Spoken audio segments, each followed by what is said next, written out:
ప్రముఖ అణుశాస్త్రవేత్త మరియు అణుశక్తి కమిషన్ మాజీ చైర్మన్ ఎంఆర్ శ్రీనివాసన్ మంగళవారం తమిళనాడులోని ఉదగమండలంలో కన్నుమూశారు. ఆయన వయసు 95 సంవత్సరాలు. భారతదేశ పౌర అణుశక్తి కార్యక్రమానికి కీలక రూపశిల్పి అయిన డాక్టర్ శ్రీనివాసన్ అణుశక్తి శాఖలో 1955 సెప్టెంబర్లో ప్రారంభమై 5 దశాబ్దాలకు పైగా తన కెరియర్ను కొనసాగించారు. ఇక భారతదేశంలో మొట్టమొదటి అణు పరిశోధన రియాక్టర్ అయిన అప్సరా నిర్మాణంలో ఆయన డాక్టర్ హోమీ బాబాతో కలిసి పనిచేశారు. ఇది ఆగస్టు 1956లో పనికి వచ్చింది.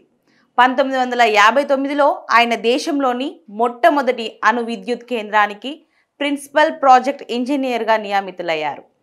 1967లో ఆయన మద్రాస్ అణు విద్యుత్ కేంద్రం యొక్క చీఫ్ ప్రాజెక్ట్ ఇంజనీర్గా బాధ్యతలు స్వీకరించినప్పుడు ఆయన చేసిన కృషి మరింత ప్రాముఖ్యతను సంతరించుకుంది. ఇది భారతదేశం యొక్క స్వావలంబన అణు విద్యుత్ సామర్థ్యాలకు పునాది వేయడానికి సహాయపడింది. 1974లో ఆయన డిఏఈలో పవర్ ప్రాజెక్ట్ ఇంజనీరింగ్ విభాగానికి డైరెక్టర్ అయ్యారు. ఒక దశాబ్దం తర్వాత అణు విద్యుత్ బోర్డు చైర్మన్గా బాధ్యతలు స్వీకరించారు.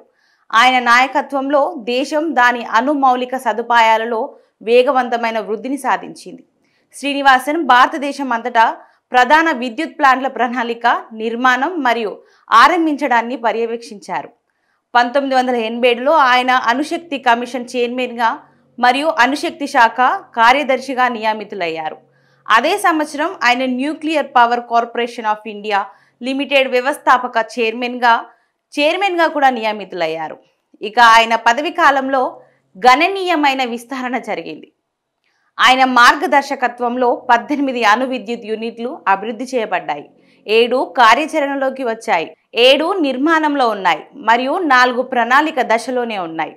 అణుశాస్త్రం మరియు ఇంజనీరింగ్ రంగానికి ఆయన చేసిన ఆదర్శప్రాయమైన కృషికి డాక్టర్ శ్రీనివాసన్కు భారతదేశంలో 2వ అత్యున్నత పౌర గౌరవం అయిన పద్మ విభూషణ్ లభించింది.